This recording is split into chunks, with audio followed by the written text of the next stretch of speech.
जय श्री राधे।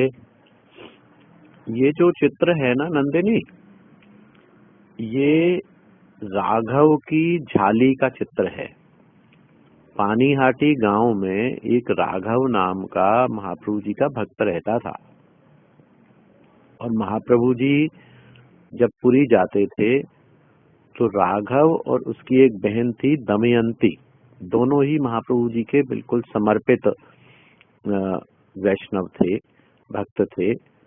तो वो क्या है कि खाने पीने की वस्तुओं को बनाने में विशेषज्ञ थे।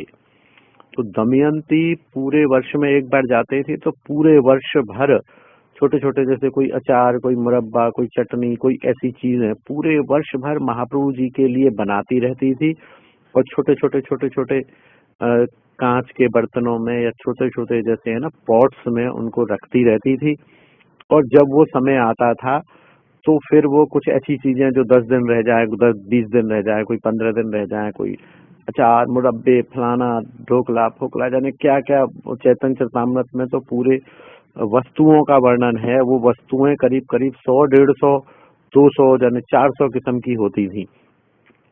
वो ले जाके, और वो जो ले जाते थे उसको झाली बोलते थे, और वो एक व्यक्ति नहीं ले जा पाता था। तो राघव के जो और वैष्णव मित्र थे वो सारे के सारे उनको एक बड़ा बर्तन, उसमें छोटे छोटे 4-5 वो पॉट रखे, उनको ढका, बंद किया और उनको बंद करके और एक एक व्यक्ति को दे दिया जाता था। कोई पैदल जाना है यहाँ से पानीहाटी से पुरी, तो वो पैदल उनको ले जाया करते थे। तो उसका ये काल्पनिक चित्र है। पानीहाटी में मैं जब गया था दर्शन करने तो राघव भवन बना हुआ है। राघव भवन में उसके प्रतीक रूप में ऐसी मटकियां और बंधे हुए वो प्रिजर्व किए हुए भी रखे हैं, और वहां का ये चित्र है, तो वहां से मैं चित्र लाया था। फिर राघव आके जगन्नाथपुरी में वो देता था, फिर वो गोविंद को देता था जो महाप्रभु जी का सेवक था। गोविंद महाप्रभु जी को रोज कुछ न कुछ, बल्कि कभी कभी तो मांगते थे, अरे भाई गोविंद, वो राघव का वो जो एक नमकीन आंवला है ना वो तो दे जरा, मेरे को आज एसिडिटी सी हो रही है।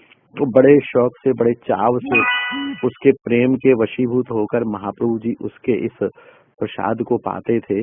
तो राघव की झाली मशहूर है, कथा में भी आपने सुना होगा, अब आपको याद आ गया होगा, नहीं तो चैतन्य चरितामृत में देख सकते हैं। बहुत भावुक भक्त था और दोनों भाई बहन साल भर नए पदार्थ बनाते रहते थे और महाप्रभु जी को पहुंचाते थे और महाप्रभु जी इसका आनंद लेते थे। ये उसका चित्र है। जय श्री राधे।